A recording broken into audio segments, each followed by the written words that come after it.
تعالوا نتكلم بقى على السيمبايوتكس.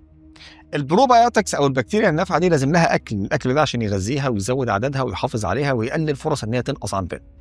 الاكل بتاعها اسمه بريبايوتكس. فانا عندي بري ده الفود، وعندي البكتيريا نفسها برو.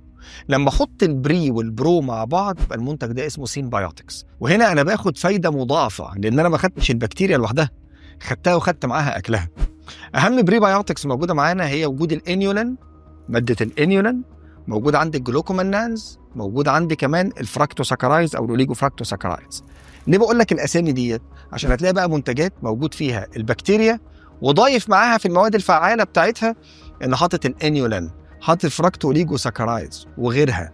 هنا ده بيقدم لك القيمه المضافه اللي قلت لك عليها، حط البكتيريا وحط لها اكلها عشان يضمن الجروث بتاعها او النمو بتاعها وتاثيرها الايجابي عندنا داخل الجهاز الهضمي.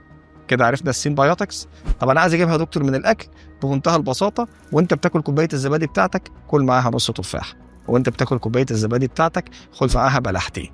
البلح موجود جواه فايبرز بنعتبرها بريبايوتكس، وكوبايه الزبادي مصدر غني جدا وطبيعي جدا بالبروبايوتكس. ولو انت بتدور على مكمل فدور على المكملات اللي فيها سيمبايوتكس، البري زائد البرو، وافتكر ان صحتك اهم.